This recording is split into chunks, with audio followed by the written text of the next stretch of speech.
Hey everybody, it's Allie and welcome to our Y&R Chat for Sunday, October 21st, 2018.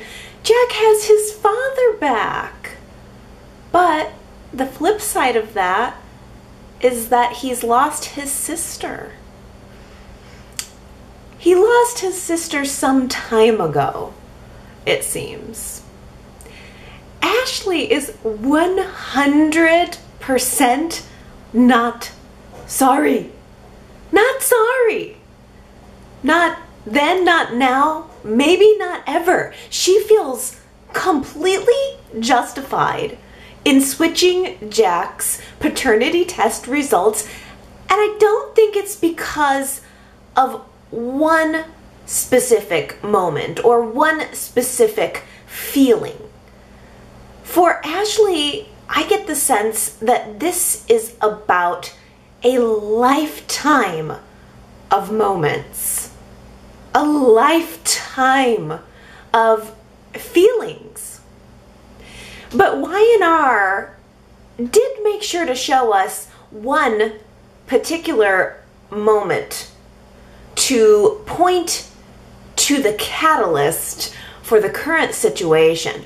There was a flashback during the opening sequence of Monday's show to when Jack was first revealing the blood Abbott clause that he had put in place to Ashley. He was letting her know that she would never be CEO again. But what he said to her was, this clause is 100% legitimate. Unlike you, I'm sorry to remind you. So, this is not just about the actual blood Abbott clause for Ashley. It's not just about the job for Ashley. It's more so about that attitude. You're not legitimate. I think that comment by Jack toward her was designed to be painful. You don't say that without wanting to inflict pain. And so Ashley wanted to inflict the same pain on Jack, and she did. She did. Oh, but she was supposed to forget about it. Everyone expected her to just go along. Just let Jack get away with it. Just let Jack pull this fast one the way he's pulled 100 other fast ones over the years. Well, Jack took from her her birthright. He found a loophole to take away her legacy, the legacy for her daughter and any grandchildren she might have. All of that was taken from her above and beyond the job. And you know what?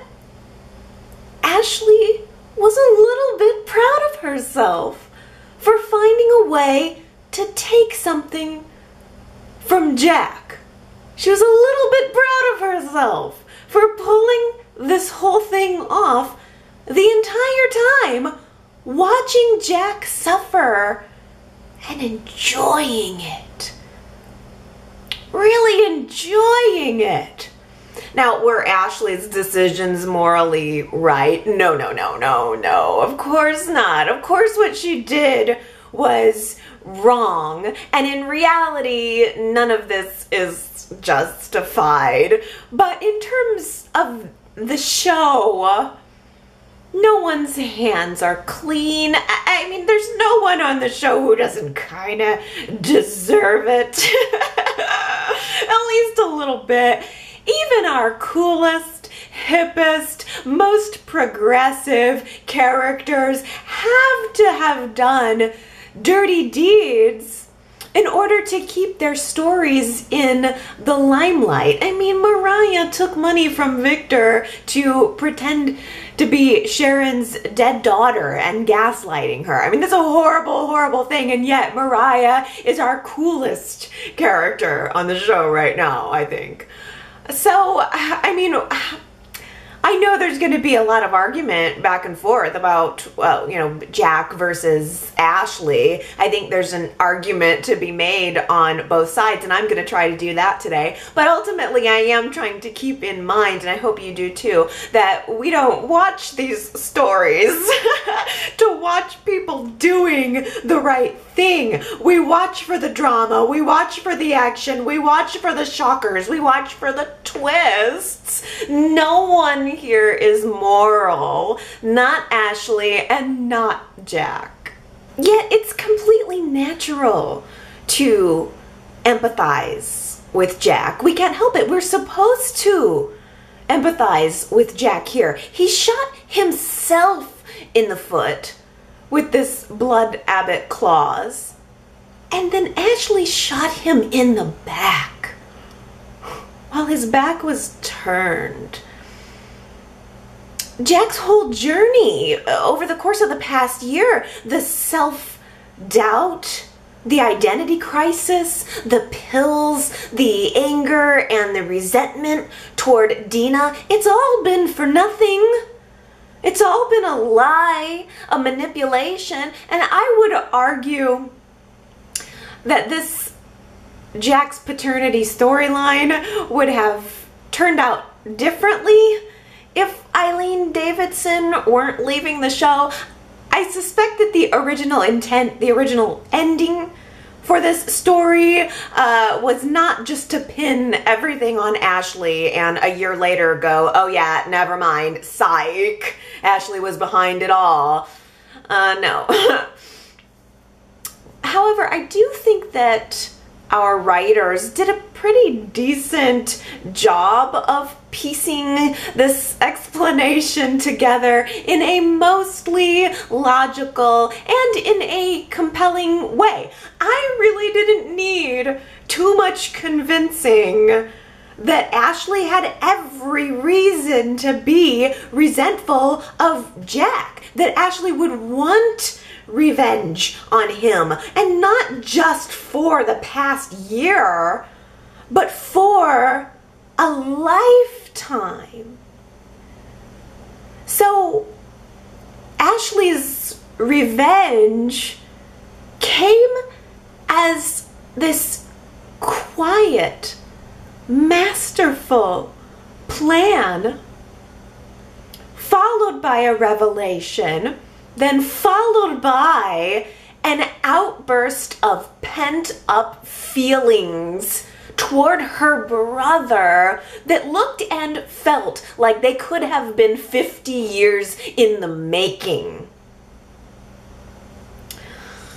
Now, to us, the audience, Ashley revealed her plan in a series of obviously recently filmed flashbacks. We are piecing this together in retrospect. I think most of us can probably see this wasn't the original ending. But we see Ashley telling Jack all about how she cleverly and easily, I might add, doctored his DNA test results. We saw a flashback of Jack's first DNA test, which was a hair sample comparison between Jack and Tracy. Well, Ashley simply snipped off a few of her own locks and swapped out Tracy's sample with her own, knowing that her father most definitely was not the same as Jack's, so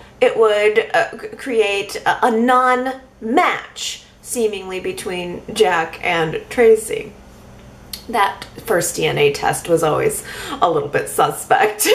They should have looked at, Jack should have looked into that a little further right from the jump, and we could have avoided all of this. I agree with Ashley that it was very easy to fool them. I would have done a little bit more digging. But the real, honestly, worst part of Ashley's plan was that we saw in a flashback Ashley sitting down talking with Dina and planting this idea that Dina took on other lovers. That was never true. Ashley simply made Dina think that she cheated on John many, many times, had these multiple affairs, when really, that we know of, it was just this once with Brent, Ashley's father. There were no other lovers. I think that the fact that Ashley would manipulate her own mother in this way and use her illness in this way speaks to how deeply betrayed she felt, not just by Jack, but by Dina too. We also saw a flashback during that first Monday's episode where Ashley was learning the truth about her biological father, that she wasn't John Abbott's biological daughter. And she was so sickened with her mother and telling her that. I think we have to keep in mind and remember that history, the river of resentment runs deep and wide between Ashley and Dina, and Ashley's feelings about her mother. And those feelings didn't just dissipate in the years since Dina came back to town. But Ashley also betrayed her own daughter. Ashley also let Abby not only believe, but participate in this lie that she had constructed, letting Abby interview Dina and follow Dina's imaginations to hotel rooms by the side of the highway. Abby was duped, Abby was fooled, and Abby was used. Abby never hurt her mother. Abby was collateral damage in all of this. And I'm sure that Ashley thought, hey, everyone always forgives Jack, so I'm sure they'll forgive me too. But I don't know if that's going to be the case. This could have some permanent repercussions between Ashley and Abby. Abby could end up resenting her mother over this every bit as much as Ashley resents her own mother, kind of bringing that cycle full circle. Ashley also revealed to us that she edited Dina's interview footage into that movie on premiere night just so she could sit there and see Jack's face as she publicly shocked and humiliated him. See, that was the reveal that, to me, seemed most obvious as a loose end. It sure did look like Kyle or Victor was going to end up being behind that edited movie footage. Kyle had given that footage to Victor. He had been having it out for Jack. And Victor was looking particularly smug at that movie premiere that he crashed. Nope, forget about that. It was all Ashley all along. I'm going with it though. I'm going with it because it's given us some good meat. Some good meat to cut into. So as Jack's hunt for his real father continued, Ashley just simply paid for that second DNA test that went down, and that's when she became involved with that Andrew guy. Just so easy. It's all just really just so easy. DNA tests, check that off the list, no problem. The more physically and morally challenging part of Ashley's plan was getting Billy out of the way, right? Because when Billy didn't just remove that Blood Abbott clause and step aside as CEO as she planned for him to, she had to wait for him to implode while serving as that CEO, which she knew he would. She planned on it, she bet on it, and she had a little bit of help from Kyle.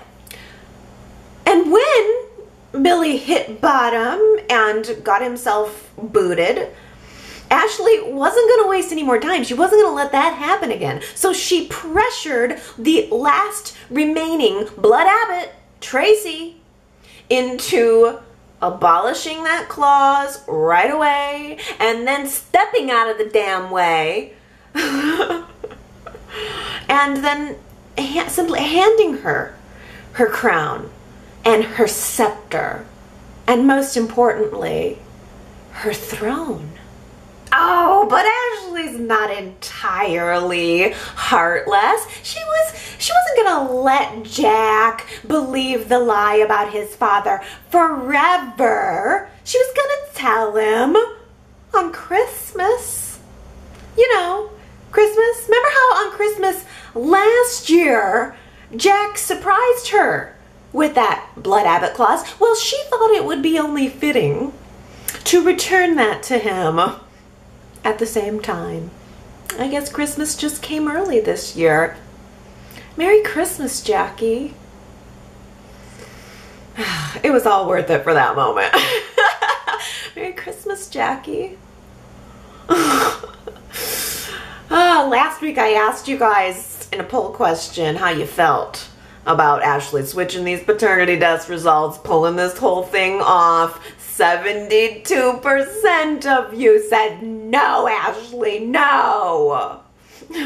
I was in the minority on this one with the 28%. I hate to admit that I loved devious Ashley when she said to him, Merry Christmas, Jackie. I was dying. I loved devious Ashley, and I think it's probably mostly because it feels new and exciting, this evil evolution of her character. And of course, I loved the performance by Eileen Davidson. I mean, I don't even see, she was giving more than I've ever seen given. I was seeing sides and facets of her that I've never seen before. Ashley certainly earned that Innovator of the Year award, didn't she? Oh, what a moment. What a moment when Jack picked up that Innovator of the Year award, the same award that John Abbott had won, that they lauded Ashley for winning after her father, saying, you know, you really took after your father. I mean, this was a way in which Ashley was so like her father in the positive qualities. And Jack just picks up this award and is looking at it, wondering who his sister has become. I mean, Jack knew that Ashley wasn't happy with him. She's been rolling her eyes at him behind his back for a year now, but he had no idea that she could or would ever be capable of something like this. It almost speaks to Ashley's argument that Jack underestimated her, that he always underestimated her. Who are you? He asks her as the rage starts to bubble up, boil up in him. John Abbott would be ashamed of you, he says. I mean, he would not ever approve of what you've done to me. And Ashley says, you know what? He wouldn't approve of what you've done to me. You pushed his own daughter out of his company with that blood abbot clause. You made me feel lesser. And honestly, I agree with both of them. I think that John Abbott would be ashamed of them both.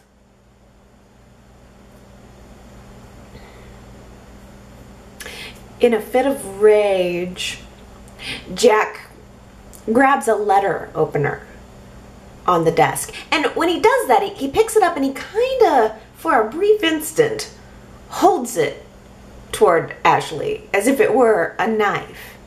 And she kind of pulled back a little bit, didn't she, in that moment? She saw it, and it startled her that in the midst of this argument, Jack would turn around and grab a letter opener and sort of hold it out with the pointed end towards her. It took her back. And I think she must have been thinking, how far have I pushed him?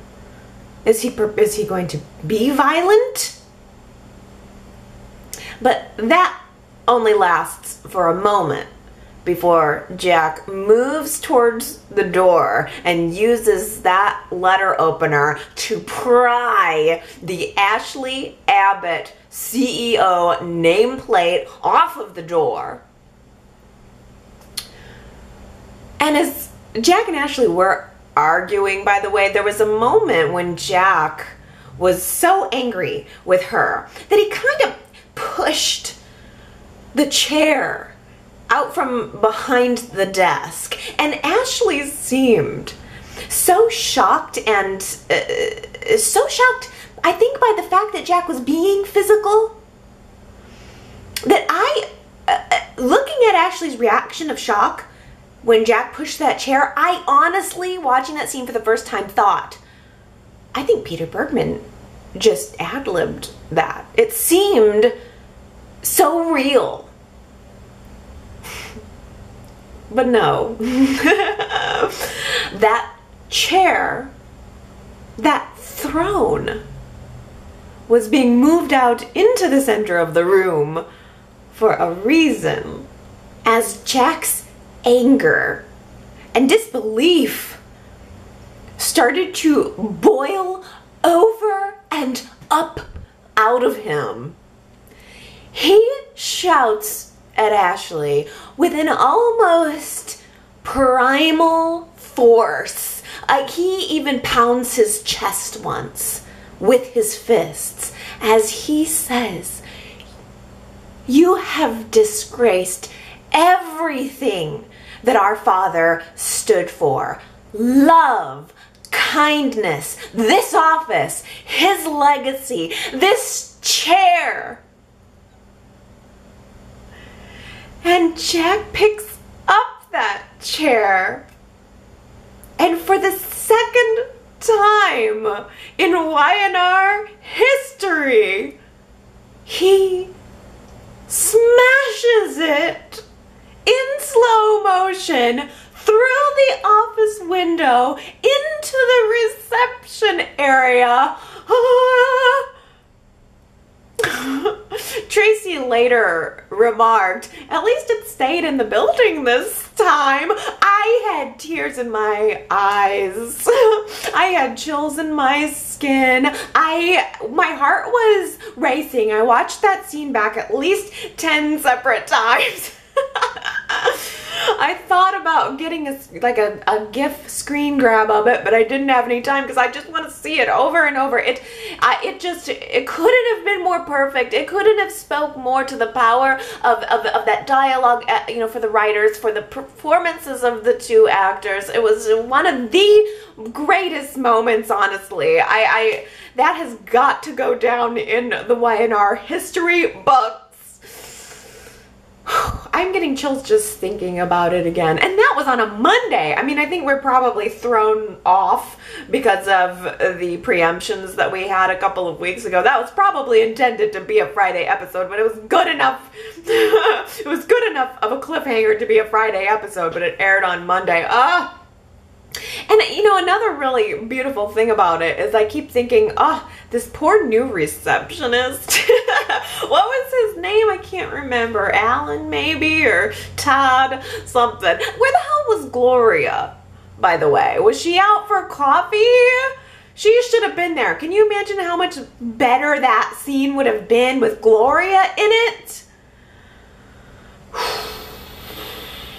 The new guy did a great job, though. And honestly, I think the intensity and the seriousness of the argument that was happening inside the office was actually pretty nicely balanced by having a comedic aftermath out in the reception area with the new receptionist. And Gloria wouldn't have been able to give us that because Gloria loves the family. She's fiercely loyal to Jack. She would have jumped right in there to defend Jack in a heartbeat. So this new guy, I mean, can you imagine being the new guy at a new job and to walk in on this type of violent, or in the aftermath of this kind of violent argument at your new job on at 8 a.m. on a Tuesday? Come on, you think your job is rough? Sometimes I think that Abby and Tracy seem more like daughter and mother than Abby and Ashley. They just are so on the same page morally, while Ashley is not, apparently. Ashley comes home after that big argument to their very rightful questioning. They haven't been privy to all of the flashback information, the grand reveal of the master plan. So they're jumping on her. She's saying, ugh, I just need a moment, please. A piece of this story that I really enjoy so much is how unapologetic Ashley is. She's almost like shrugging it off in a way. I expected Ashley to feel ashamed. I really did when we had this reveal last week that she was behind it. I really assumed that she would feel just ashamed of herself and humiliated, but she is not. And I think also the fact that she feels so justified that she refuses to apologize is what really sells it to me. Look, ladies, my own brother didn't respect me. My own brother didn't see me as an equal. This is Jack's world, and we're all just living in it. And I got tired of it. My whole problem is that I didn't demand his respect until now. I mean, she's not sorry for what she did to Jack, but she has expressed some remorse for the fact that others were hurt by her actions. I wonder what kind of tone Ashley's relationship with the rest of the family will be left on. She may very well hate Jack forever. She may never forgive Jack. This just may be it. I'm not expecting her to have a complete turnaround before Eileen Davidson leaves the show. There's a part of me that's expecting that there will be no happy ending, that there will be no healing for Ashley and Jack.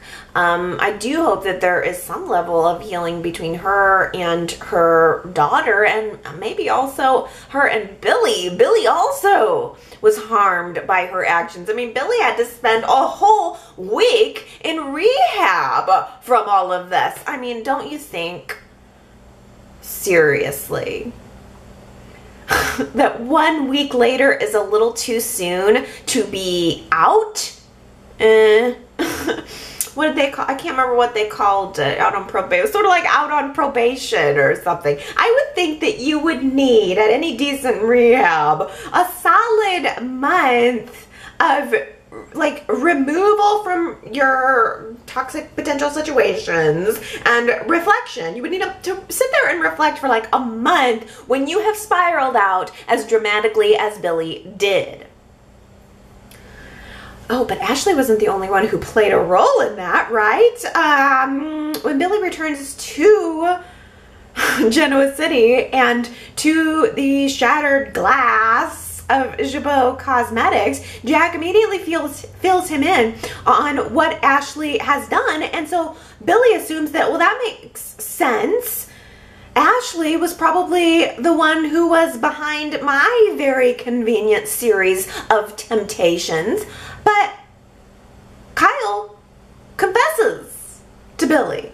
Kyle could have easily let Ashley take the rap for that, but probably knowing that it wouldn't last long, Kyle just stands there and confesses to Billy that he was the one who was tempting him. What a turn on Kyle's personality too, right? It almost seems like there's a little bit of redemption going on with Kyle, because I could have sworn that he was being groomed to have been behind some of this mess, but then the writers decided to just hang it all on Ashley, give Kyle this redemption / romantic story, and until now he has this sudden streak of regret and family loyalty. By the way, Ashley told Jack for the first time that Kyle knew about Jack's paternity, in quotes, long before Jack did, and didn't tell him about it. And Jack was obviously not pleased with his son for that, nor for what Kyle did to Billy. And yet, Jack was able to forgive Kyle pretty easily.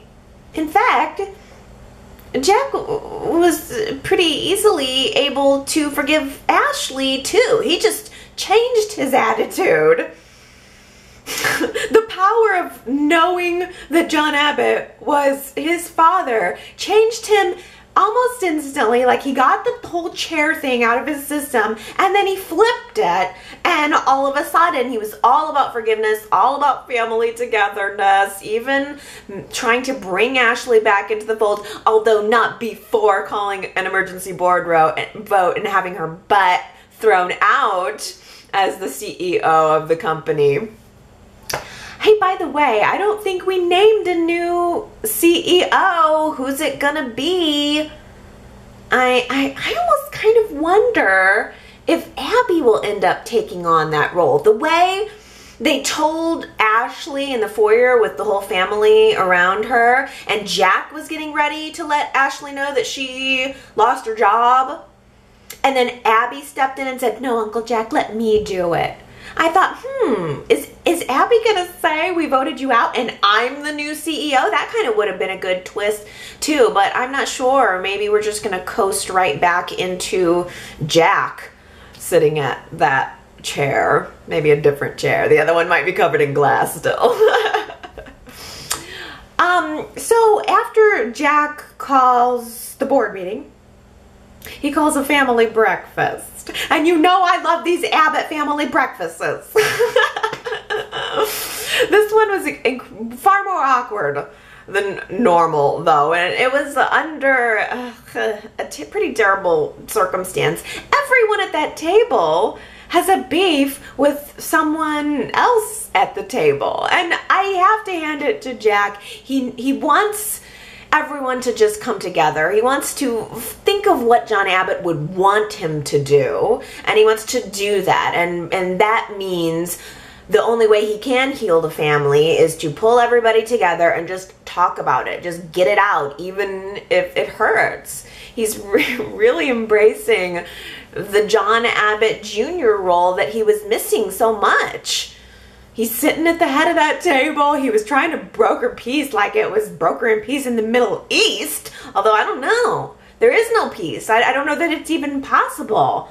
At this point, these people can hardly stand to look at each other. You've got Billy versus Kyle. You've got Ashley versus Jack. You got Ashley versus Abby. You really got Ashley versus the entire family on some level.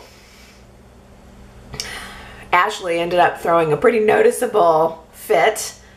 I think she was even banging the table at a point during that scene, and it just wasn't helpful. It probably wasn't the right time, but I can also understand how she was not able to hold it in. She is in the middle of breakfast, arguing and practically screaming, and Dina begins to cry. Dina is so completely clear in one moment, and then another moment she doesn't seem to know where she is, who she is. She definitely doesn't always know who Jack is. We saw that this week. I think on some level, in that whole Abbott family breakfast scene, Ashley was probably feeling like she was just screaming into a cyclone here. Like, everyone can hear her words, but it's not landing. Ashley has her perspective, but nobody agrees with it, and certainly nobody agrees with her actions. So ultimately, Ashley decides that she just needs to move out of the mansion. There is no point in her hanging around someplace where she's not wanted. That's kind of the thing. That's the theme. She feels not wanted. But she chooses to leave. And now she doesn't have a home. I'm not sure where she's going to go. I do not necessarily think that Neil is going to welcome her with open arms after what she just did to his best friend, Jack. And more significantly to Ashley, she doesn't have a job now. I think Ashley's entire identity is as much wrapped up in her job as Jack's identity is wrapped up in being John Abbott Jr. It was really sad to see Ashley just hanging out at the coffee house. When does she ever do that? Never. I'm not quite sure what to make out of that conversation that happened on Friday between Ashley and Victoria. It was really good, but I wonder if it was more about characterization or if it was about plot. It was really interesting to see Ashley and Victoria realizing that they actually have more in common than either one of them ever could have realized. That feeling that there is a glass ceiling at your own family's company. That's a feeling that Victoria is no stranger to.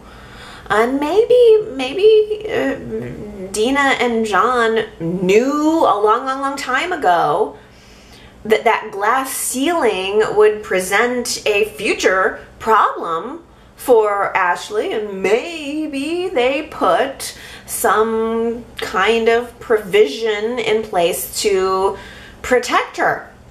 On Friday's show, Ashley's at the house. And she's packing the last of her things.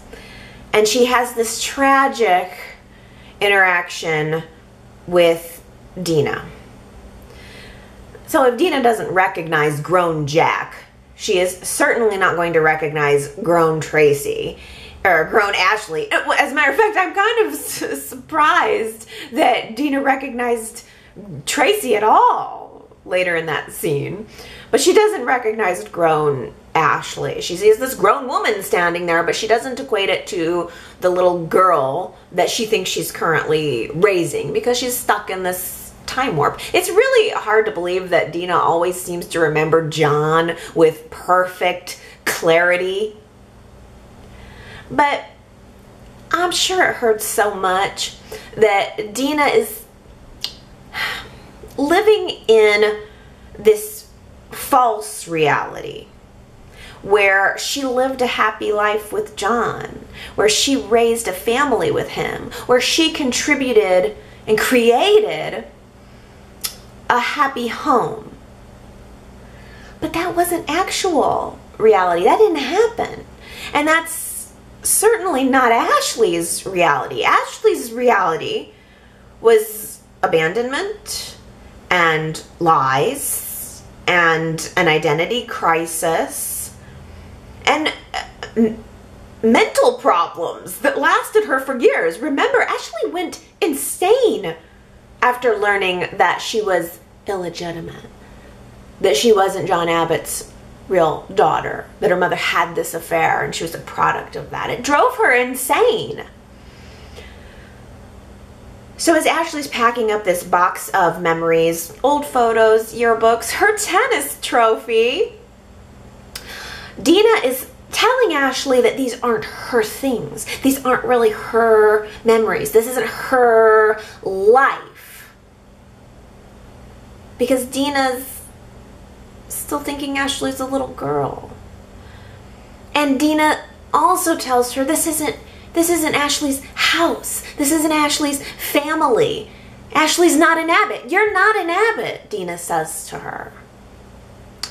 And I can't help but having compassion for Ashley here. Maybe that's just who I am, but I'm looking at Ashley and I'm thinking that for her, her mother saying these things to her must be like having your own mother take a knife and stab it into an open wound that's already there and twisting the knife. I don't know how to not feel for Ashley. And there were tears streaming down her face, tears streaming down both women's face. And it becomes so intense that Ashley just grabs her box. Oh my gosh, when she was just sitting there watching Dina going through the box and looking on at her, just like, I can't believe this is my life. I can't believe this is happening. And then it just becomes so intense that she grabs the box and she leaves the house, leaves Dina feeling completely confused, saying she was a good mother. She was a good mother to Ashley. She knows it. And she can prove it. There's a secret safe. What do you know? Dina remembers a secret safe that contains papers that will prove her love for Ashley. after Dina was so convinced of her secret love affair with Jack's real father that turned out to be Ashley's figment of Dina's imagination, I was not planning on putting a whole lot of weight on her words about this safe thing, but it panned out. Kyle comes home and Dina is desperately searching in her mind and in the house for this safe, and Kyle is able to ascertain that the safe is at Gibeau. So he takes Dina to Gibeau. They're looking around the CEO office. There's a big picture on the back wall behind the desk, and Kyle is knocking around on the wall. He can tell that in a certain spot there's something solid behind the wall. So Kyle reaches for the letter opener that earlier in the week was used to pry Ashley's CEO nameplate off the door. And now Kyle's taking it and he's prying one of the panels off of the wall. And it reveals a safe, which Dina totally remembers the combination too. That's her birthday. Girl doesn't forget that. So what do we have here? Dina and Kyle are able to open the safe, and all we saw was their reactions. But then also the previews for Monday's show, where Kyle is trying to shred some type of legal document while Dina is rushing toward him, telling him not to do it. So what do we have here? What is it? Is it possibly an addendum to John's will? I mean, Dina had said there's a will. Oh no, not a will, a document. So I don't know if somehow Dina perhaps told John that Ashley was not his biological daughter and he forgave her, and yet together they decided to put something in place to protect her future inheritance. And if that is the case, will Ashley ever know? Kyle looked pretty close to shredding that document, and I'm not quite sure if Dina's going to be able to stop him. So I'm not sure. Will the papers get shredded? Will they get hidden?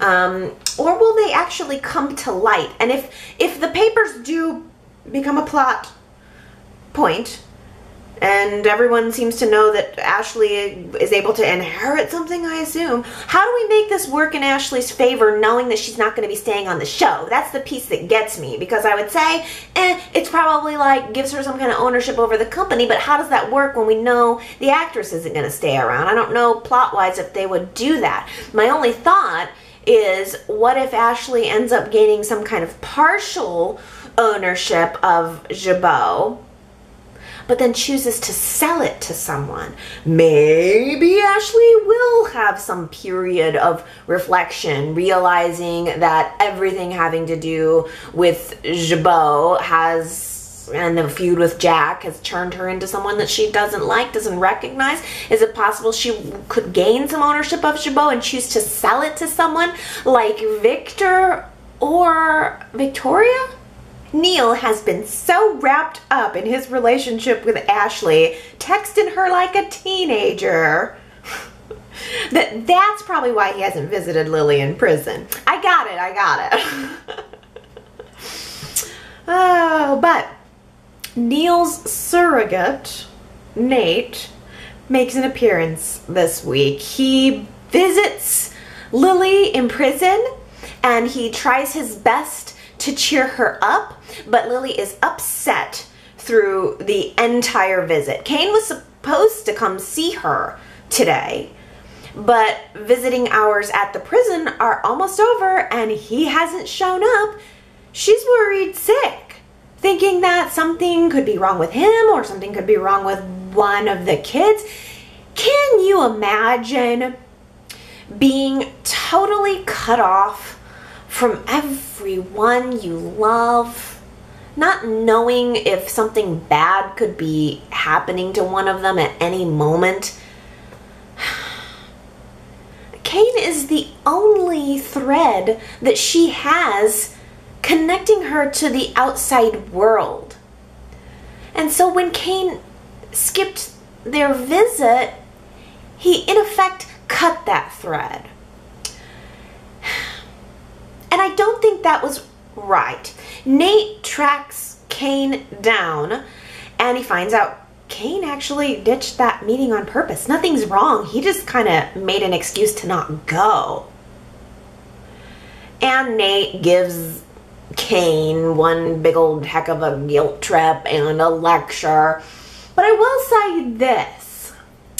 The thing is, yes, Lily is going through hell on the inside, but Cain is going through hell on the outside. I totally get why he wouldn't want to go to the prison. I mean, he should have gone. He should have gone.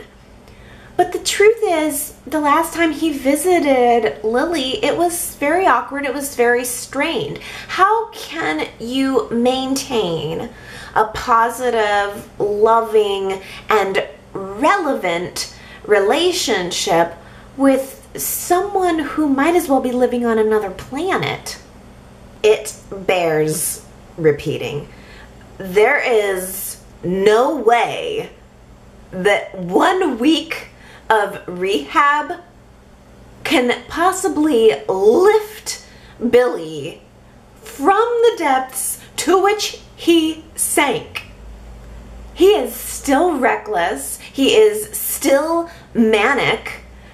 And the fact that he just blurted out to Phyllis so quickly and so flippantly that he slept with her daughter just so that she would have as disturbing of an image in her mind as he does in his mind of her sleeping with Nick, that just tells me that he's still sick. He still needs help.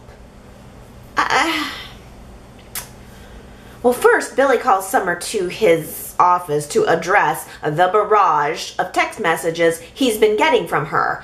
And Summer, of course, makes it clear to Billy that she wants a relationship with him. She sees this as the beginning of something good for her and possibly for him. She just wants to be with him. But Billy slept with her for one reason and one reason only. And that's to get revenge on Phyllis.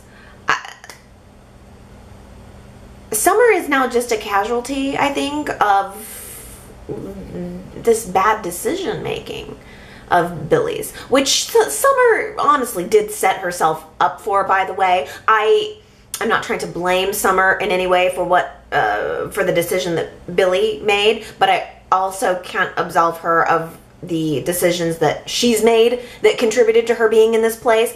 I don't think Billy intended to hurt her in any way. I don't think he thought about her feeling used in all of this. I think Summer is completely and totally a side note to him and what his goal was, what his plan was. And maybe that hurts Summer more. Maybe the fact that I think he gave very little consideration to her is possibly what hurt her more. Well, he does try to let her down easily. I mean, he tried, but she persists, trying to have a relationship with him. So he decides to just do this the blunt way. And let's also remember that this is the girl who hounded and kind of harassed and kind of stalked him for months.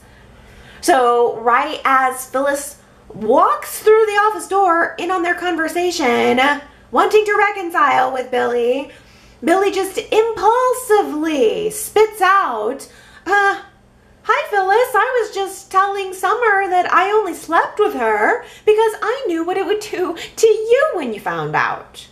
I am as surprised by Billy being so unapologetic as I am Ashley being so unapologetic for what she did. I'm not not sure that Billy sleeping with Summer is on quite the same level though as Phyllis sleeping with Nick. Number one, Billy and Phyllis were indeed broken up. Yes, it's a technicality. No, it doesn't make it right. Yes, Billy was right to point out the way that Phyllis does tend to keep her men within her orbit so that she has them on call and she can continue to control them. I see that argument.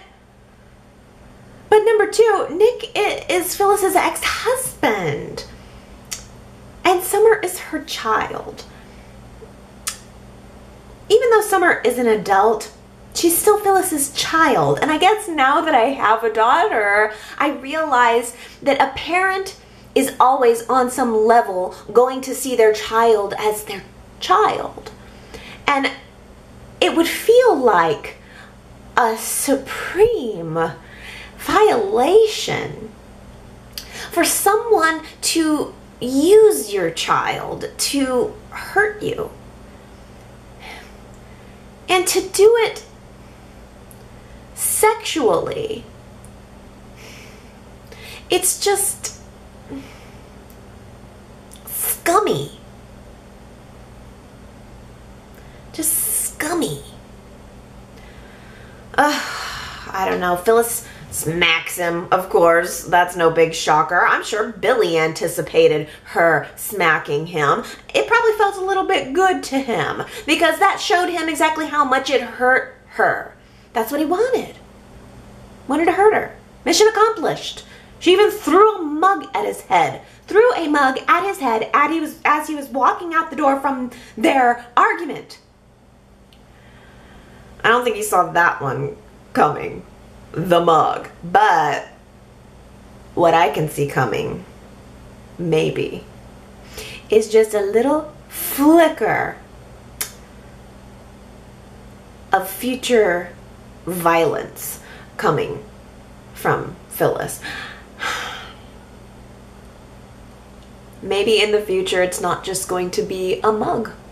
Maybe in the future it's going to be a bullet.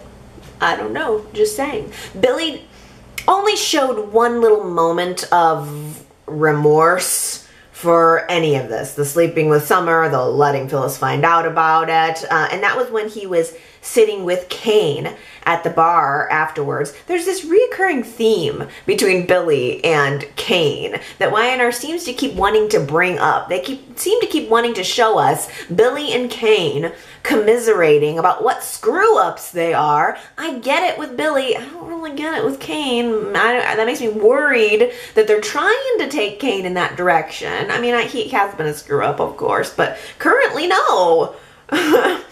But I don't know. Billy does admit to Kane that he went too far. So he has some level of acknowledgement that he's done something wrong.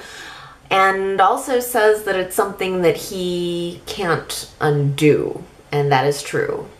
This situation, although it has probably destroyed Billy and Phyllis's relationship forever. Sorry, Philly fans.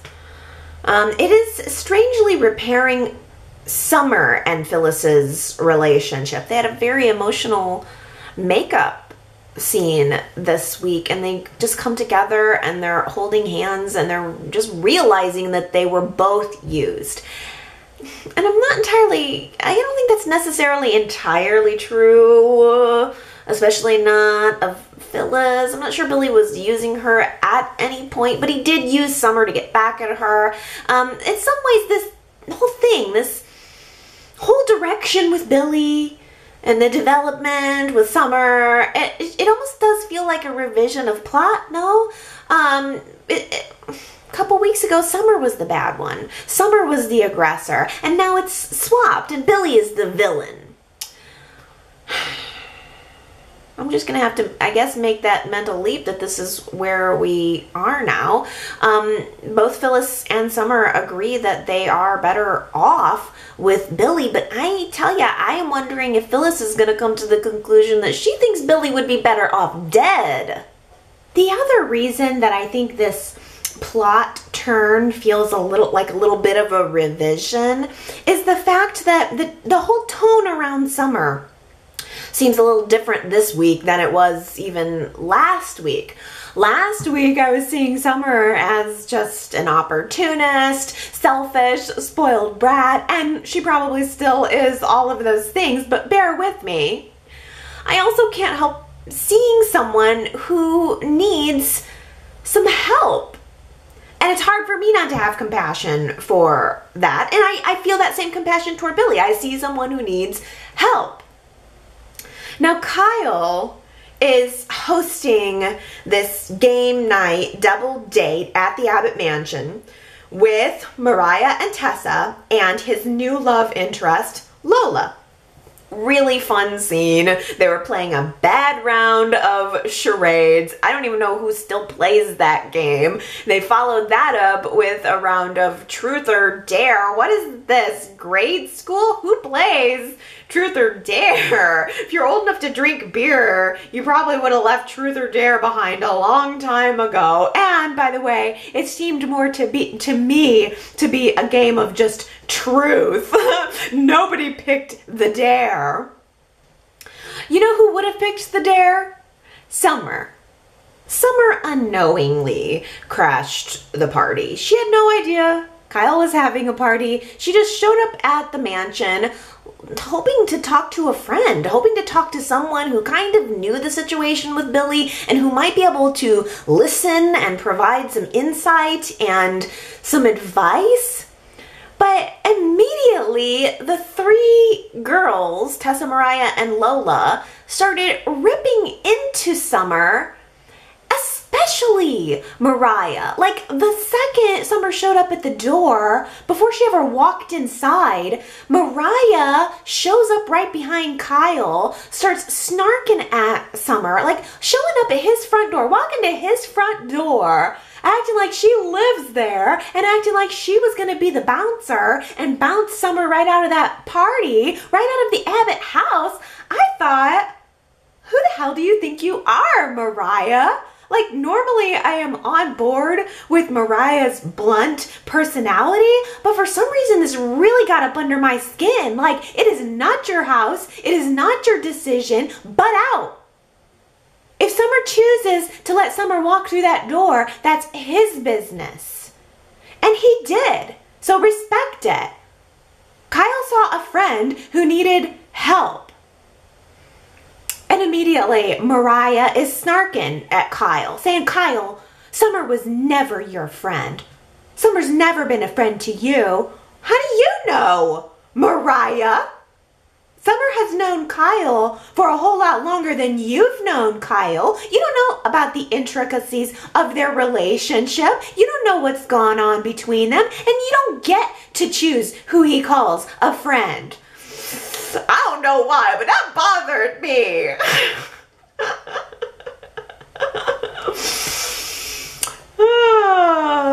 I don't know. Maybe I got a little protective of Summer or something, but I feel like Lola overreacted too. I really like Lola. She's like one of the greatest new characters on the show, and I can understand not wanting your man to choose his ex over you, but that's not what's happening. He was trying to be a good friend, and for a brief amount of time, he also saw Summer as a member of the family. So, Lola, why be so cool and hip about everything else in your life and then get all territorial when it comes to Summer?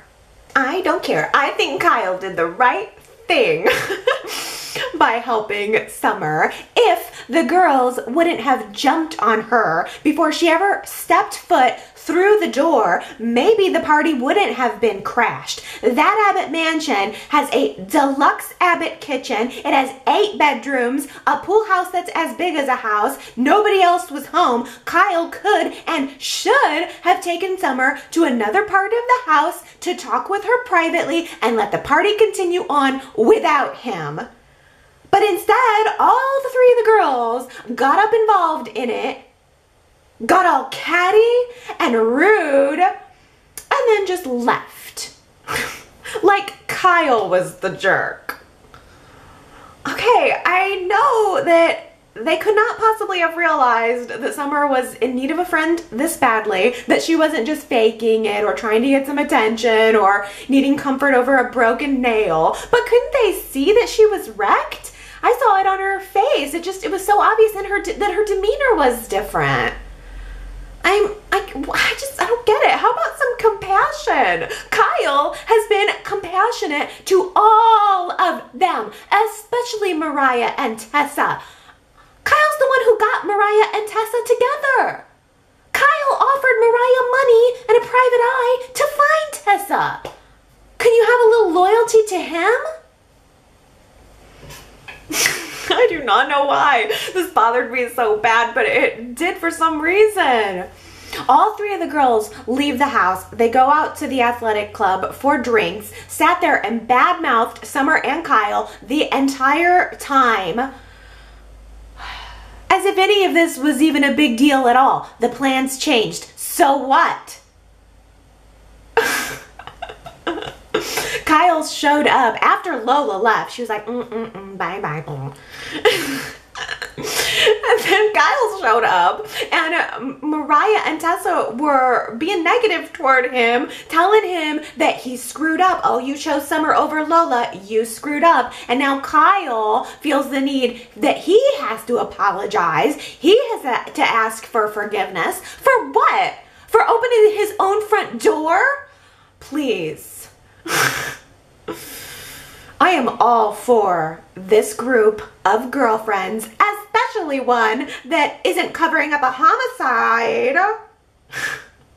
And I get that the girls left the house feeling like Kyle chose Summer over them, like Summer came first, but can we bump up the maturity level just a little bit here, ladies? If you were being a good friend to Kyle, then you wouldn't have made him feel guilty for helping his friend, even if Summer isn't your friend.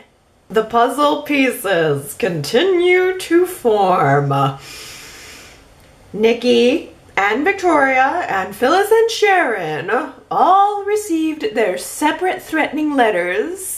They all came together and compared notes. Literally, they compared the notes. And we found out that when combined, all four of the notes reveal that the blackmailer wants $250,000 deposited into his or her offshore account or something. I'm not sure what. But still, this blackmailer has a real dramatic flair. No, you're gonna make it so it's clues? You're gonna break up this? You want the money. Like, you're serious? This is a crime. You are blackmailing these people for money. And you're gonna take the time to make it a mystery and break it up into 4 separate letters. Hope that they figure it out and come together? What? That's so dumb. That's so dumb. I'm sorry. I'm so sorry. I'm trying with everything I have to bring some life to a storyline I just don't care about. I just don't care. But I'm gonna try. I'm gonna try. Especially with everything else going on that's so exciting, and this is just like blah.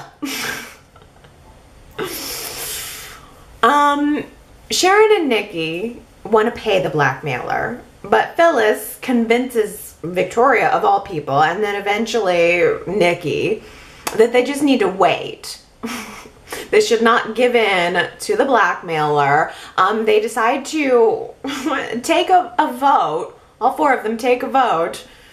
And Sharon is the only one who votes not, or that she wants to pay. So Sharon is outnumbered. Isn't it nice that this whole Margarita crew outfit that we've got going on here is a democracy? They took a vote, outvoted Sharon, and decided not to pay the ransom. Sharon's like, let's just pay this thing and get it over with. The Margarita crew is not a democracy, however. When you are dealing with a Newman, any one of them, it is a dictatorship. Nikki decides to take it upon herself without consulting anyone and going against like the whole group. And she decides to make a payment to the blackmailer's account, sitting right there at the athletic club, like right in public. Okay, I'll just like I'll just transfer this money, this 250 million to Bitcoin and send it over. No, she ends up doing the transfer, but only for $1. She decides $1 of a payment will send a clear message to this blackmailer that that the girls will not be bullied. This blackmailer either needs to make a move or move out of the way. So the blackmailer makes a move.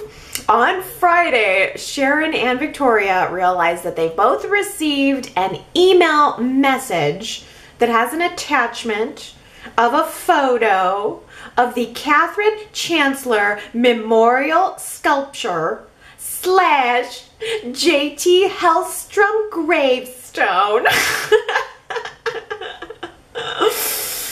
We know that JT is buried there. This blackmailer knows something happened there or something about that. Of course, they assume it means that this blackmailer knows that's where JT's body is buried. And the blackmailer is saying, okay, so now you owe me $249,000. No, $249,999,000. So pay up, and if you don't pay up by midnight, ...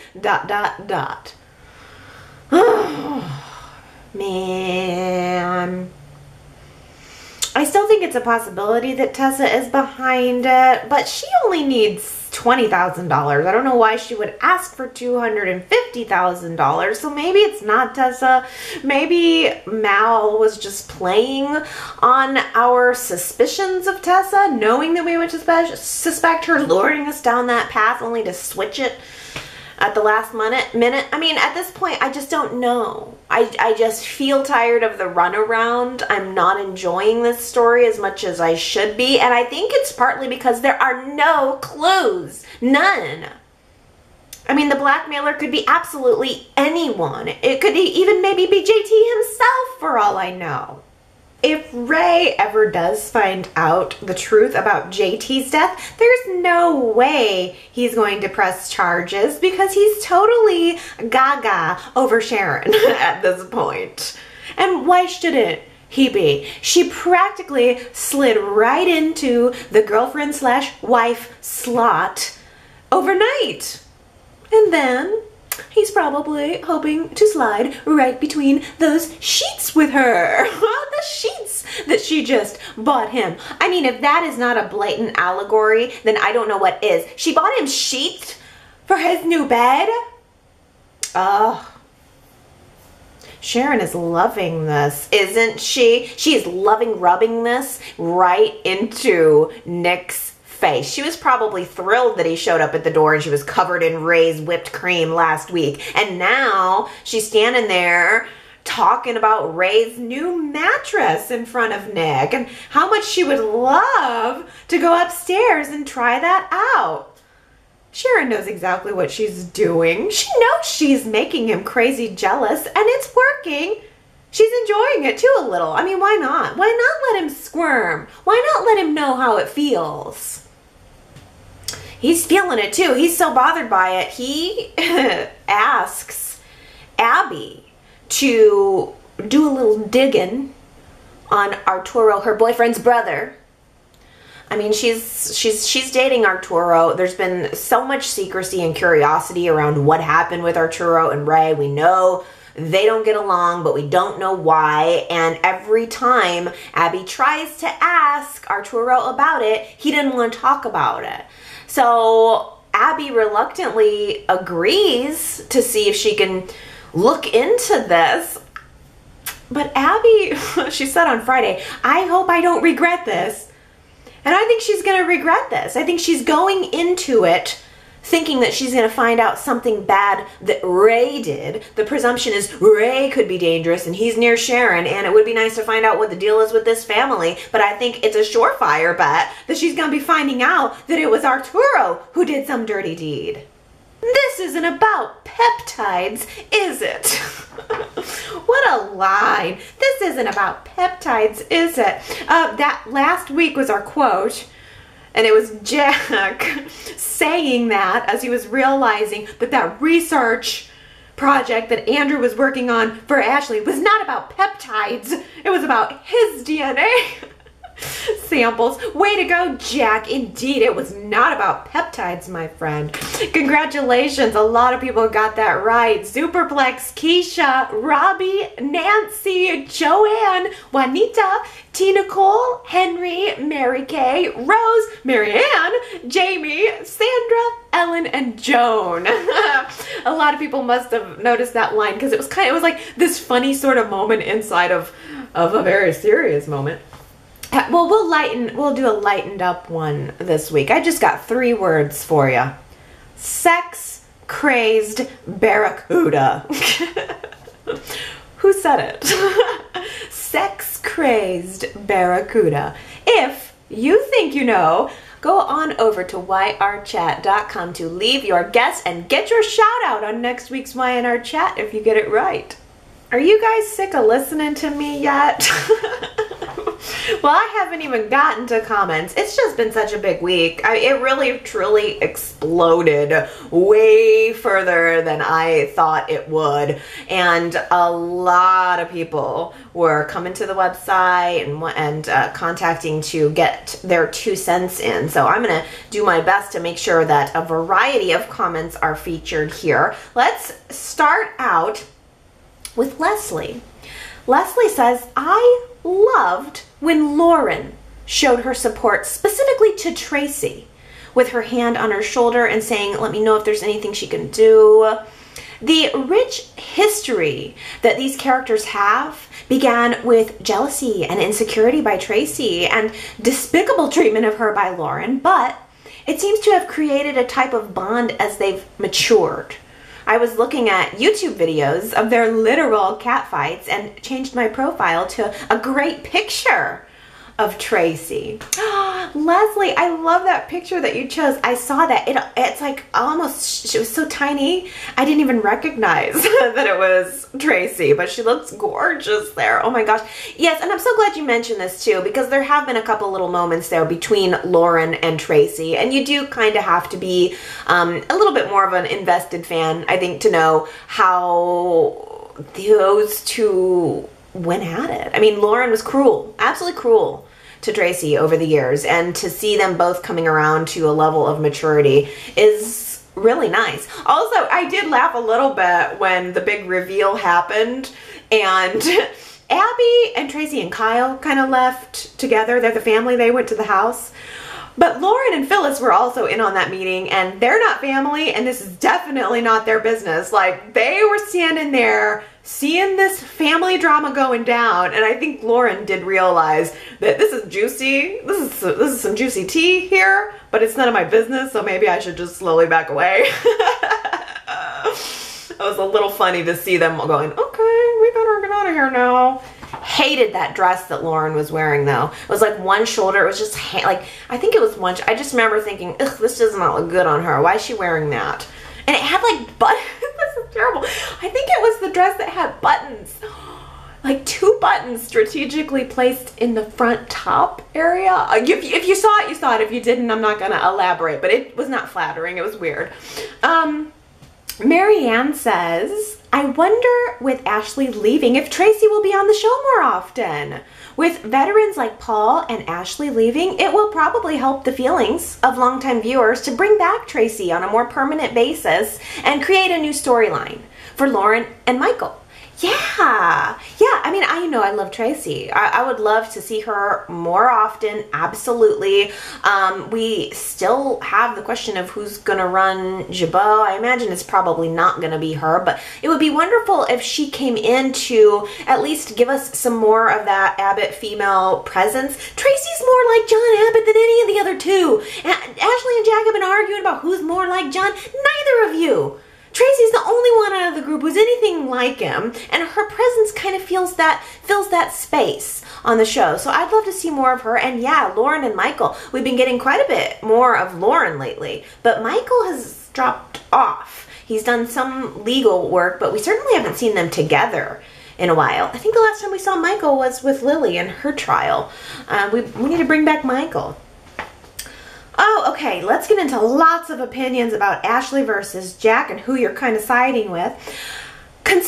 says, at least Jack's trying to make an effort with bringing the family back together. I loved the breakfast scene. I remember the days of John Abbott and the customary Abbott family breakfast. John always shared nuggets of wisdom in those scenes. I would love it if the Abbotts started acting more like Abbotts and less like Newmans. That's one contrast that I've always appreciated between the Abbotts and the Newmans. The Newmans always seemed more cold and drama-filled, whereas the Abbotts always gave off a homey, warm type of feel. Yes, Consuela, and you left that comment before Friday when Ashley and Victoria had their conversation at the coffee house, commenting on exactly that, where Victoria said something to Ashley like, when did your family start looking like my family? That is so true. And wouldn't it be wonderful if Tracy came back into the fold to kind of bring the Abbotts together with Jack back in that direction? I mean, I know you can only have like kumbaya for so long, but I agree with you. I liked that Abbott family togetherness. There's a lot of people living in that house. There's a lot more excuses to have those Abbott family breakfasts. Oh, okay. Actually, here's where we get down to the meat of Ashley versus Jack. Justin says, despite what Ashley's done, I still believe that she's the better person to run Jabot Cosmetics. I hate that she manipulated her own mother's Alzheimer's disease to her advantage, but that doesn't change the fact that she's the better person to be the CEO. Robbie says, what Ashley did was wrong, but Jack, Billy, Kyle, and Abby have all done horrible things to family members, and they just sit there with this sanctimonious look on their faces. Ugh, I just can't. Connor says, I'm sorry, but are we forgetting the real reason behind the Blood Abbott clause? Because Ashley pushes Jack's buttons. Ashley was the one who tried to get Jack out of Jabot for weeks last year. Do I believe Jack's Blood Abbott clause was right? No, but I definitely understand why he did it. But for Ashley to retaliate the way she did and had no single ounce of remorse for her brother or family, quite disgusting. Tanya notes what Ashley did to Jack was going way too far, and two wrongs don't make a right. Marion says, I guess it dished up a good storyline on paper, regardless of whether we enjoyed it or not, but I feel like it doesn't add up. To me, it's completely out of character for Ashley to have resorted to such a low level, even if I fully understand that she was hurt by Jack. Ashley's not the scheming type, and even if Eileen Davidson played the part very well, it just didn't feel like Ashley to me at all this week. I can't see that argument. It was not the Ashley we are used to seeing, no doubt. This was not your grandmother's Ashley. I think that's part of the reason why I was intrigued by it, because I was like, ooh, this is a new Ashley. Ellen notes, Ashley lost her dignity and her humanity with this move. She took it way too far. Tricking Dina, using that movie, trashing Billy, bribing slimy Andrew, watching Jack suffer and yell at Dina. Nope. She has other, better choices. Coral says, I always thought Ashley was one of the good guys, but now I guess Tracy's the only Abbott with clean hands and a clean conscience. Rose says all of Ashley's memories this week were pretty selective. She again bashed Jack to Tracy, and she again bashed Jack to Abby and Tracy because he slept with his father's wife. I was frustrated that Tracy didn't take that opportunity to remind Ashley that she slept with and stole Tracy's husband, Brad Carlton. Never a good idea for these characters to bring up the past. You know what, though? That I agree with that, Rose. That's so interesting. I mean, these people live in glass houses. You cannot throw stones in Genoa City. It kind of goes back to what I was saying right at the top. No one is bulletproof. Everyone's done something. No one's completely moral. It would be boring if the show just had everybody doing the right thing, though. Oh, let's see here. Tina Cole says there was something about Jack throwing the chair through the window that felt so satisfying. Just seeing how much anger in that moment that Jack had, it took the scene and the confrontation with Ashley to the next level. The reveal of a secret is always good to watch, but the confrontation that happened afterwards is what really took that reveal to the next level. I could not agree more, T. Nicole, because I was nonplussed by the revelation of last week. The fact that Y&R decided that Ashley made the switcheroo and Jack was always John's all along. I mean, it didn't surprise me. This week surprised me. Last week, I mean, it was kind of like, you know, I mean, fine, okay, whatever. It's the aftermath. It's not the actual secret, the actual twist. It's the aftermath that comes. Yes, that is really what pulled me in. It has given so many opportunities for the actors to dig into this. The writing was really good. The interpersonal pieces are a little bit more interesting to me sometimes than those actual big twists and shockers. And I complained for weeks and weeks about how long this was taking, and I think it's because they didn't know what they were doing, and that, you know, that still is annoying to me. But this week was so good. It really almost made it worth it. You know, I mean, sometimes it's like they're dragging it out and driving you nuts, but when they get to the punch, they get to the punch. And really, the aftermath keeps coming. We talked last week a little bit about that preview of Dina's secret reveal for Ashley. And now we know it's a secret document. Laura says, OMG goodness. This show moves along so fast. I cannot believe they opened that safe. In the olden days, that plot line would have taken months. Laura, I thought the same thing. I honestly, when Kyle put his hand on the little knobby to put in the safe combination, I was thinking, he's not going to get it on the first try. There is no way they open that safe today, because I'm still on old soap opera time, where it just moved. As you said, that would have been a week. We would have spent a week of sneaking around trying to get in that safe if this were 1990. And that's not what happened. Mel Young is keeping this show moving fast. I did read an interview with him in Soaps in Depth where he said, you know, you just can't do that anymore. You have to have a cliffhanger every single day. And he sure did. I mean, yeah. Laura also says, way to go, Marla Adams. That's her real birthday, August 28th, 1938. We need to be proud and celebrate every year that we've lived. No hiding behind the it's my 29th birthday again. Pro tip, add 5 years to your age and people will say, ooh, you look so good. Okay, first of all, I didn't know that was Marla Adams' real birthday, so that adds a little bit more of a cuteness to that scene that I didn't know was there, so thank you for that. And also thank you for the tip to add 5 to my age. I might use that, you guys. That would make me 43. Don't I look good for 43? Oh, Gary, I knew you would catch this. There was a scene, I think at the mansion, where Dina was talking, she was kind of stuck in the past, talking about her bridge club and the people who were in her bridge club. And Gary said, I really do not think that Dina's bridge club was made up of Jennifer Brooks, Joanna Manning, Lauren Fenmore's mother, and Catherine Chancellor. It never happened. I knew you would catch that. That's so good. I mean, the only one of these that I remember is Catherine, obviously. I didn't know Jennifer Brooks or Joanna Manning, so I was hoping that someone, and I knew you would chime in there to tell me a little bit more about that imaginary bridge club. Yeah, they're doing a lot of that. They did the same thing with Albert Brooks and whatever.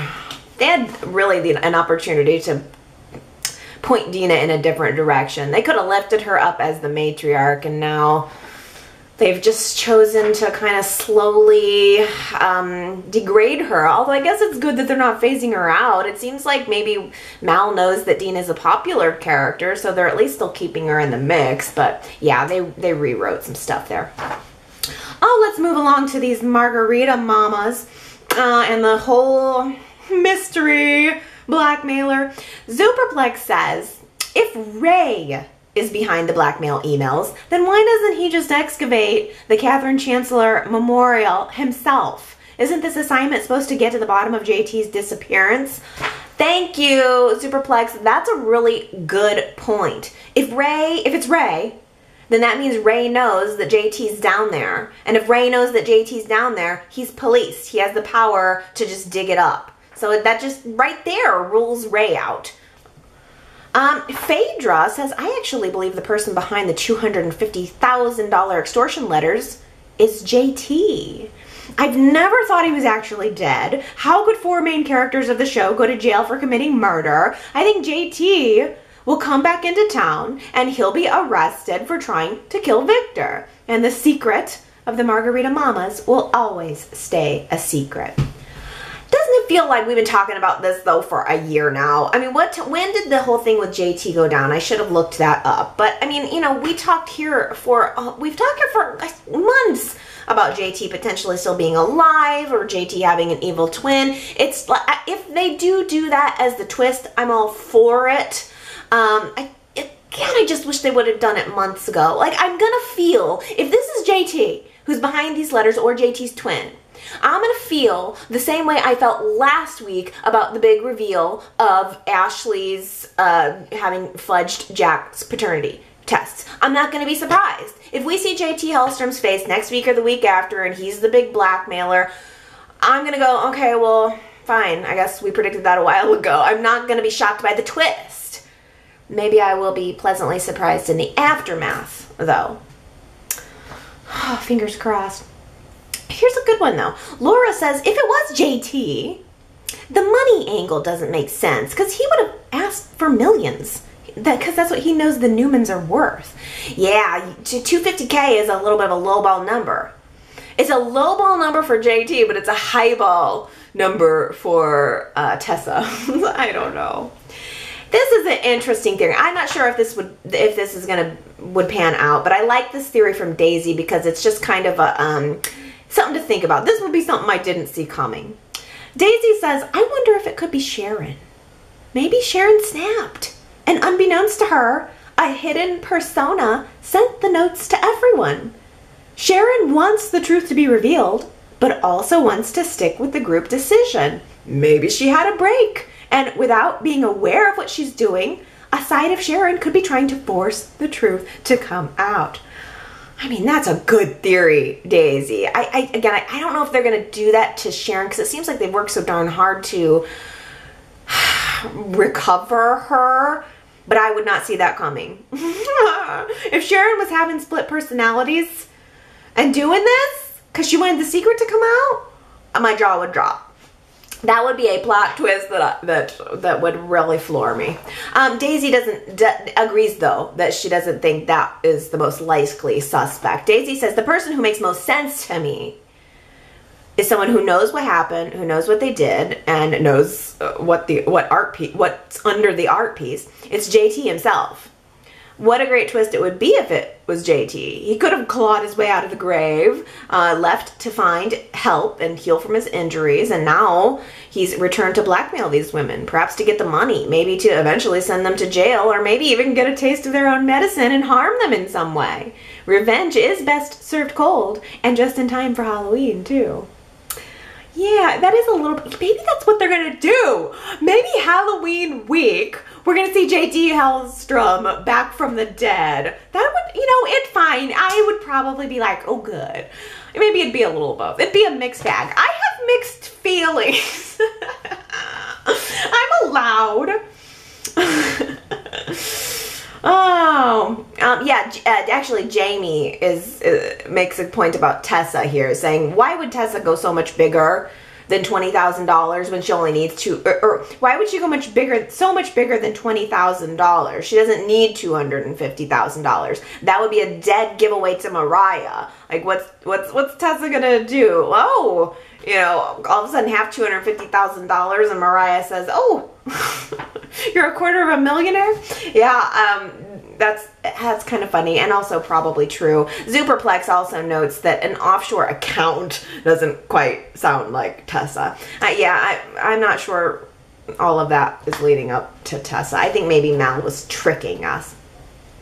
Rose asks, where the heck does Tessa live? The writers don't even know, do they? She wasn't allowed to live with Sharon, and Nick's low-income apartments were full. Ray took the coffeehouse apartment. She always looks showered and rested, so I'm assuming it's not in her car. It's confusing because it must be really cheap if she thinks she'll pay back $20,000 in a year or 10 months on a coffee shop or office assistant wages. Okay, good luck with that. I thought the same thing too, Rose, when Tessa was pie in the sky saying and thinking that she was going to pay off that $20K debt in 10 months to a year. You must be like on the Dave Ramsey beans and rice plan or something there, Tessa, because, yeah, that's not necessarily realistic. Let's talk about Kane.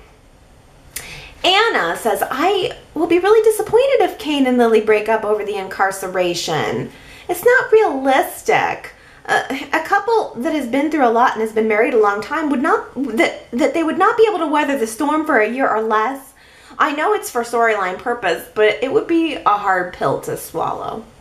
You're right. I mean, they've been together for well over a decade. I think that they could weather the storm in reality of a year of being apart. It's not easy, but they do get to see each other. I mean, they can visit, and yes, it's challenging. Yes, it's hard, but you do make a good point that in reality, they probably would be able to make it work, especially when they've got this family and so many other things that bond them. I would like to see them stay together. I don't want to see Lily and Kane break up. I think it would be somewhat feasible, right, for Y&R to kind of work this whole Lily in prison angle for, 7 months. We had the Jen paternity storyline for 7 months dragging out. Just pretend like Lily's in prison for the next 7 or 8 months, then she gets out on good behavior, and then you can work with the actress being on recurring by just having her pop up here and there. Or you can say she needed to go off on a vacation or something, or just work the story so we're seeing more of Kane. We still, as fans, know logically that Michael and Lauren are together, but we never see them together.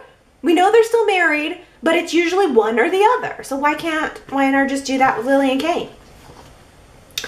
T. Nicole says, I'm curious what the other chatters' thoughts on Nate are. When he was going off on Kane for not showing up to visit Lily, I was getting more and more annoyed. I understand talking to Kane and just listening to his side, but blowing up at him?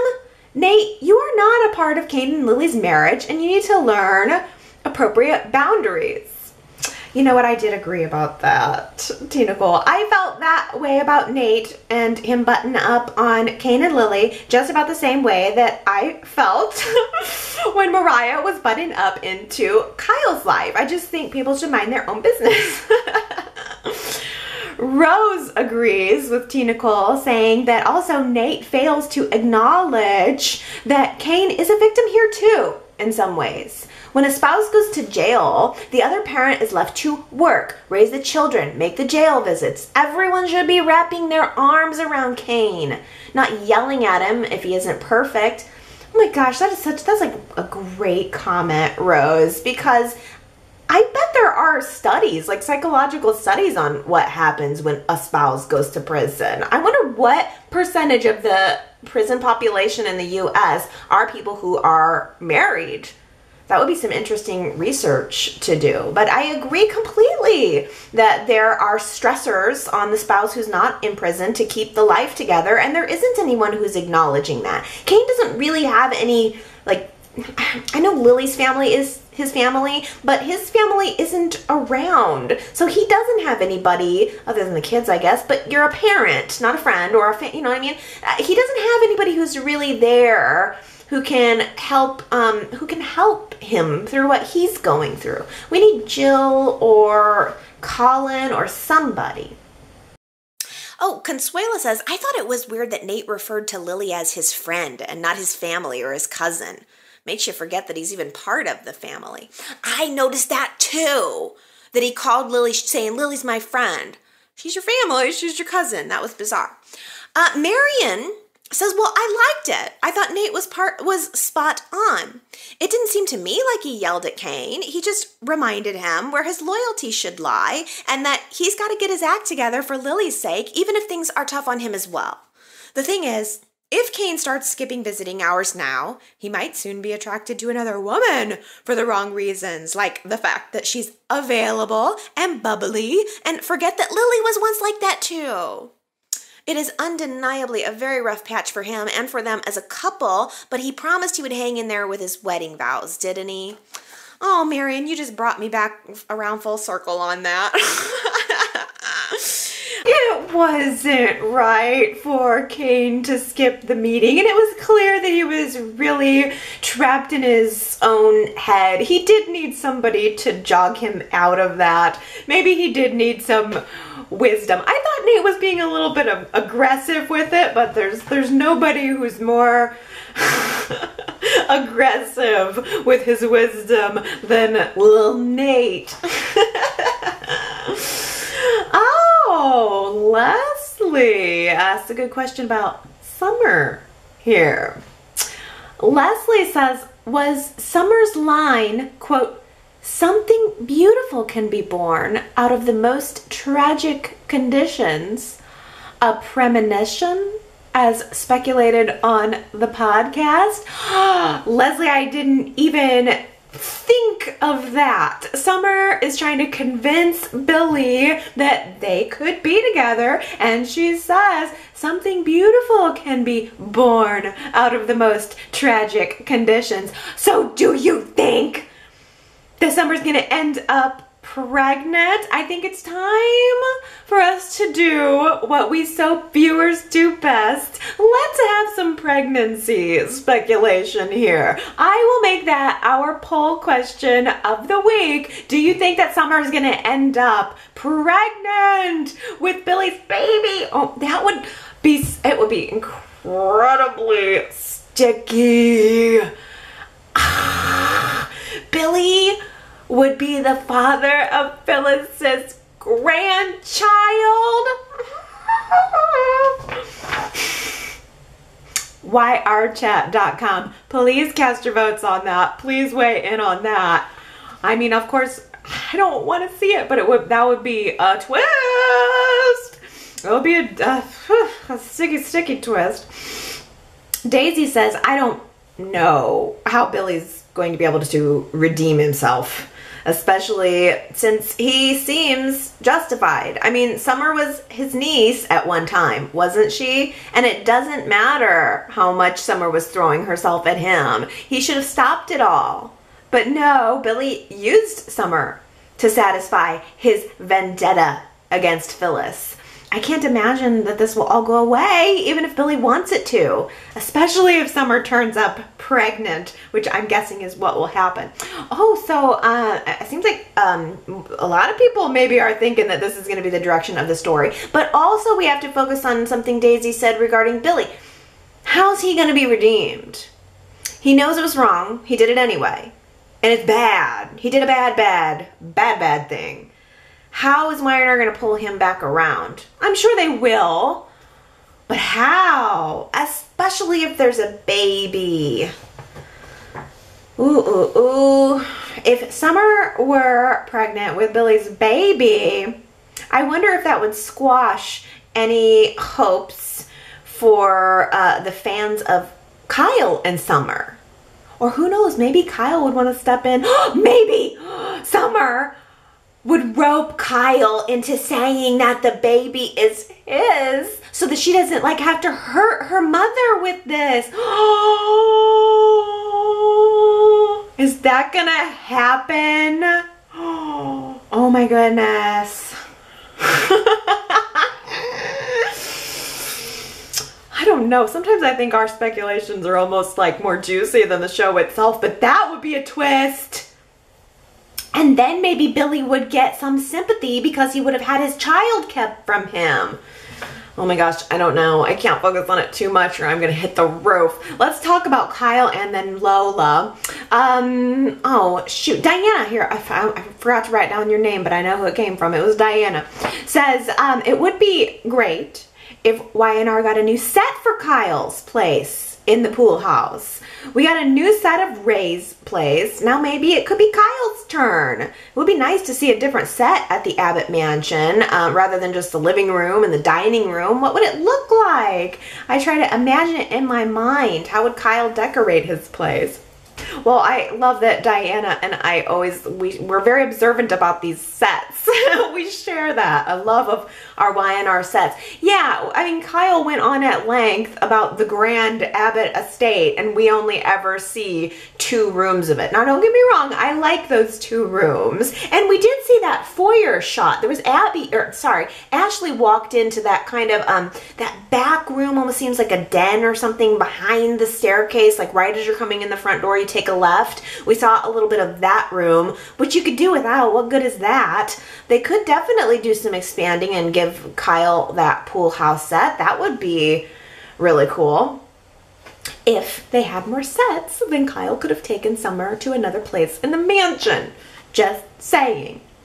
Actually, I think Kyle probably would have been better off if he just would have flown Lola to Chicago for dinner the way that he suggested, and she turned him down. And that's why I'm ending on Gary's comment for the week. Gary says, finally, after all these many, many years, a soap heroine who is not turned on by the idea of flying to another continent for dinner. She just doesn't want to waste the jet fuel.